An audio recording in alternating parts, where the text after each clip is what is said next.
इंदिरा हृदयेश का हल्द्वानी में अंतिम संस्कार किया गया। चित्रशिला घाट पर पूरे राजकीय सम्मान के साथ इंदिरा हृदयेश का अंतिम संस्कार किया गया और वो हमेशा के लिए पंचतत्व में विलीन हो गई। इंदिरा हृदयेश के तीनों बेटों ने चिता को मुखाग्नि दी। वहीं इंदिरा हृदयेश की अंतिम यात्रा में लोगों का हुजूम उमड़ा। अंतिम यात्रा में जब तक सूरज चांद रहेगा तब तक इंदिरा तेरा नाम रहेगा के नारे गूंजे। शहर के हजारों लोगों ने नम आंखों से भाव विभोर होकर इंदिरा हृदयेश को अंतिम विदाई दी। वहीं अंतिम विदाई में शहर के हजारों लोगों के साथ दूर दराज से आए कांग्रेस और दूसरी पार्टियों के नेता भी शामिल रहे। इससे पहले मुख्यमंत्री तीरथ सिंह रावत दिल्ली से सीधे हल्द्वानी पहुंचे और इंदिरा हृदयेश को उनके आवास जाकर श्रद्धा सुमन अर्पित किए, जहां मुख्यमंत्री ने गहरा दुख व्यक्त करते हुए कहा, विकास परक सोच वाली इंदिरा की कमी पूरे प्रदेश को खलेगी। हम उनके अधूरे कार्यों को पूरा करेंगे। बीते रविवार को दिल्ली के उत्तराखंड सदन में इंदिरा हृदयेश का दिल का दौरा पड़ने की वजह से निधन हो गया था, जिसके बाद उनका पार्थिव शरीर हल्द्वानी लाया गया, जहां उनका अंतिम संस्कार किया गया। इंदिरा जी एक अद्भुत व्यक्तित्व थी। वो जहाँ भी जिस पद पर भी रही उसको उन्होंने एक नई ऊंचाई प्रदान करने का काम किया। संसदीय परंपराओं की वो एक ग्रंथ थी अपने आप में। उत्तर प्रदेश में शिक्षकों के नेता के रूप में, विधान परिषद के सदस्य के रूप में, उत्तराखंड में विपक्ष की नेता के रूप में मेरे साथ उन्होंने पूरी कांग्रेस को बनाने का काम किया। और जब मंत्री बनी तो उन्होंने वित्त मंत्री के रूप में राज्य के वित्तीय प्रबंधन को बड़ी मजबूती दी। तो इंदिरा जी का जाना सबके लिए बहुत बड़ा आघात है। हल्द्वानी के विकास में उनका अभूतपूर्व योगदान था, लोग हमेशा याद रखें। मैं समझता हूँ उत्तराखंड के लिए बहुत बड़ी क्षति है, जिसकी भरपाई निकट भविष्य में हो पाना संभव है। हमने एक ऐसा राजनेता खोया जो राजनेता सदैव हर वर्ग के लिए चिंतित रहता था और इस प्रदेश के अंदर विकास के नए आयाम उन्होंने स्थापित करने का काम किया। मंत्री के रूप में उनके साथ कार्य किया, नेता प्रतिपक्ष के रूप में उनके साथ कार्य करने का अवसर मिला। वो सदैव हमारा मार्गदर्शन करती रहती थी और संसदीय ज्ञान का लोहा तो चाहे पक्ष हो चाहे विपक्ष हो, सभी लोग जो है उनका मानते हैं। इंदिरा जी का निधन राज्य के परिप्रेक्ष्य में नहीं, देश के परिप्रेक्ष्य में भी एक बहुत बड़ी क्षति है। उनका एक दीर्घकालिक राजनीतिक अनुभव था। मेरी जितनी उम्र नहीं है उससे ज़्यादा तो उनका राजनीतिक जीवन था और वो एक इंस्टीट्यूशन थी।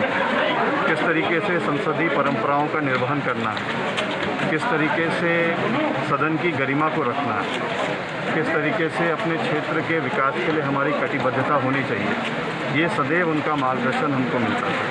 वो पूरे हाउस के लिए गार्जियन के तौर पर थी।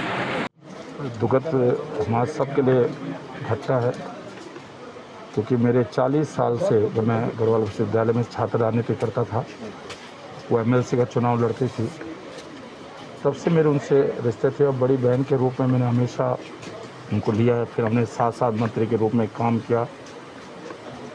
अभी एक दिन पहले ही, कल उनकी मृत्यु हुई, एक दिन पहले उनका मुझको टेलीफोन आया था हालचाल पूछने के लिए।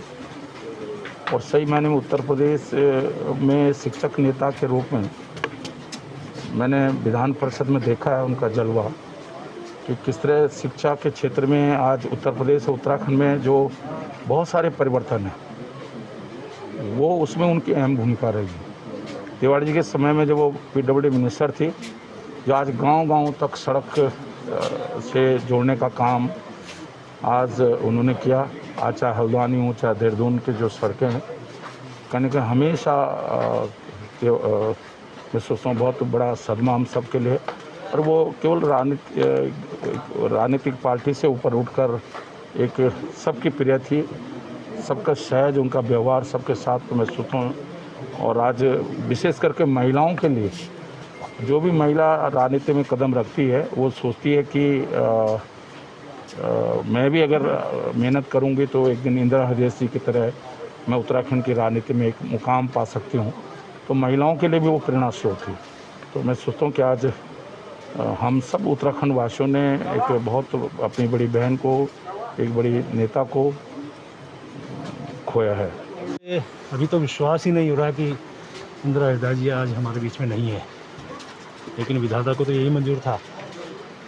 अनेकों यादें हैं, लेकिन दुख का विषय यह है कि जो हम सबकी बहुत बड़ी थी, संसदीय ज्ञान की पुरोधा थी और एक वरिष्ठतम नेताओं में उत्तराखंड की थी। मुझे लगता है कि ये हमारे उत्तराखंड के लिए बहुत बड़ी क्षति है। और मैंने देखा कि जिस प्रकार से वो शालीनता से व्यवहार करती थी, जिस प्रकार से वो अपने अनुभव को दूसरे से साझा करती थी, कभी हमें आवश्यकता पड़ती थी, चाहे सदन के अंदर या किसी बैठक में, हमेशा उनका एक अच्छा मार्गदर्शन हमें मिलता था। मैं भी आते हुए भी कह रहा था अपने माननीय मंत्री जी को, कोई मौका ऐसा विधानसभा के अंदर सदन में नहीं आया कि जब वो ऐसी एडामेंट होगी, नहीं ये सब तो होना ही चाहिए। जिस विषय पे हम समझाते थे, कोई बात करते थे, सदन को चलाने में उनका बहुत बड़ा योगदान रहा। मैं एक छोटी सी घटना सुना रहा हूँ कि वो दूसरी विचारधारा के व्यक्ति के साथ कैसे व्यवहार करती थी। एक बार विधानसभा के अंदर एक पुस्तिका का विमोचन होना था, महामहिम राज्यपाल जी उसमें थे, उनको बुलाया गया था, इंदिरा हृदय जी को, और उन्होंने बस सार्वजनिक रूप से मेरी तारीफ़ की। उन्होंने कहा कि मैंने प्रेमचंद अग्रवाल का वो रूप देखा है जब वो विपक्ष में विधायक थे और अपने विधानसभा क्षेत्र का विषय उठाने के लिए बहुत आक्रामक होकर बात करते थे। और जब हमें ये पता चला अध्यक्ष विधानसभा के रूप में प्रेमचंद अग्रवाल आ रहे हैं, तो हमें लगा कैसे करेंगे, लेकिन इतना बढ़िया आप संचालन कर रहे हैं, इतनी बढ़िया आप पक्ष और विपक्ष को साथ लेकर चल रहे हैं। इस प्रकार की एक टिप्पणी करना, एक अच्छे काम की सराहना करना, ये आजकल के ज़माने में किसी नेता के मुख से देखने को नहीं मिलता। साथ में मेरा अध्यक्ष विधानसभा का जो कोष है, मैंने अनेकों बार उनके बारे में मैंने कोड किया, क्योंकि मुझे पता ही नहीं था, लेकिन पहली बार मुझे आपके द्वारा, आपके कार्यालय के द्वारा जब ये जानकारियाँ दी गई, का मतलब ये उसकी भी उन्होंने प्रशंसा की जो मेरे पूरे उत्तराखंड के अंदर मेरे विधायकों को मेरे द्वारा दिया जा रहा था। यानी कि जिस प्रकार से इतनी वरिष्ठतम वो नेता थी, एक विचारधारा उनकी अलग हो सकती है, मेरी अलग हो सकती है, लेकिन यदि मैं ठीक काम कर रहा हूँ तो उसको कैसे सराहना करना, मुझे तो कहने में कहीं संकोच नहीं है। आज के नेताओं को इससे प्रेरणा लेनी चाहिए। लोग निश्चित रूप से एक दूसरे के लिए खून के प्यासे हो जाते हैं, किस प्रकार से बात करते हैं, लेकिन अनुभव अपनी जगह है। उनका ऐसा व्यवहार हमेशा मुझे तो सालता रहेगा। ये मेरे लिए व्यक्तिगत क्षति भी है, पूरे पहाड़ के लिए, पूरे उत्तराखंड के लिए बहुत बड़ी क्षति है। प्रभु उनको अपने श्री चरणों में स्थान दे, यही मैं कह सकता हूँ।